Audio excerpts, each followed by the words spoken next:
A is equal to A, the law of identity. अरस्तू ने जो बोला था वही मैं एक्सप्लेन कर रहा हूँ। पहला नंबर तो जो पहले वीडियो बनाया था उसमें एक क्वेश्चन मिस हो गया था, इसलिए मैं फिर से एक्सप्लेन कर रहा हूँ। ठीक है, पहला नंबर मैं दो ले लेता हूँ पेन। ये मैं दो ले लिया पेन। ठीक है, ये पेन और ये पेन भले ही ये रेड होती, मतलब बिल्कुल सेम टू सेम होती दिखने में, ऐसी एग्जैक्ट पेन ब्लैक कलर की करोड़ों ला दोगे फिर भी एक जैसे मिस एकदम सेम टू सेम नहीं मिलेगा। ठीक है ही नहीं, कोई ना कोई प्रॉपर्टी, कोई ना कोई मिसमैच जरूर रहेगा, कोई ना कोई कंडीशन जरूर रहेगा। क्योंकि अरस्तू ने सिर्फ ऐसा नहीं बोल दिया था कि बस कोई चीज़ है, वो कंडीशन के साथ किसी भी चीज़ का होना तय किया जाता है, आइडेंटिटी बताई जाती है। ठीक है, तो हम सबसे छोटे स्तर पे बात करेंगे क्वांटम मैकेनिक्स के लेवल पर कि एटम जो होता है ना, एटम उसकी एनर्जी जितना होता है एक्सेलरेट, और उसका जो वजन होता है वो बिल्कुल मैथमेटिक्स 100% सेम टू सेम होता है। जो एटम ए होता है, जो एटम बी होता है, उसका वजन, उसकी एनर्जी और उसकी एक्सेलरेट सब कुछ 100% मैथमेटिक्स सेम टू सेम होता है। लेकिन उसका एड्रेस, उसकी प्रॉपर्टी, उसमें कुछ ना कुछ कंडीशंस मैच नहीं करेंगी, मतलब एकदम सेम टू सेम नहीं होता। ठीक है, यूनिवर्स में क्लोन नाम का कोई भी चीज़ नहीं होता सेम टू सेम। ठीक है कि नहीं, कुछ ना कुछ चेंज जरूर रहेगा, इसीलिए आइडेंटिटी सबसे सुप्रीम लॉजिक बोला जाता है।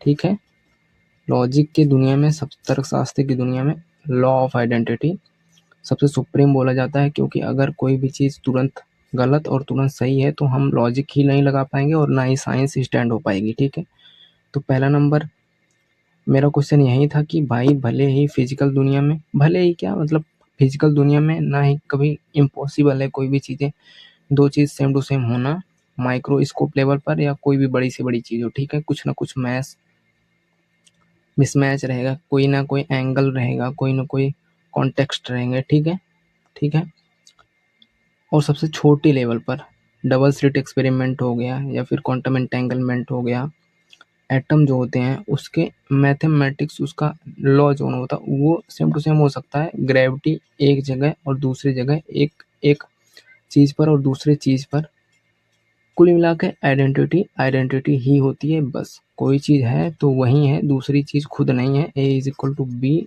नहीं है। ठीक है, बस मेरे कहने का मतलब यही है कि छोटे लेवल पर भी क्लोन नहीं चलता, प्रॉपर्टी एकदम रेयर होती है बस।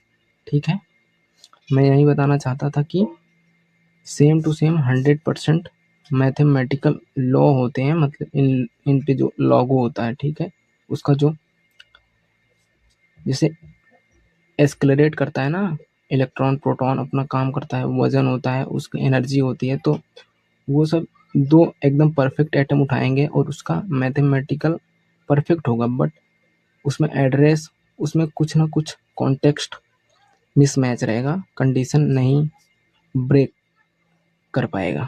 ठीक है, इसलिए the law of identity break नहीं हो सकती। अगर ये ब्रेक हो गया तो साइंस भी ब्रेक हो जाएगी। ठीक है, पहला नंबर तो, और यूनिवर्स में क्लोन नाम का कोई चीज़ नहीं होता कि कोई भी चीज़ है और उसी के जैसे दो तीन चीज़ और पड़ी पड़ी है, ऐसा नहीं होता। रेयर और रेयर होती है, हर एक चीज़ अलग अलग होती है। ठीक है, बस यही बताना चाहता था। और ठीक है, फिर मिलेंगे नेक्स्ट वीडियो में, तब तक सीखते रहना।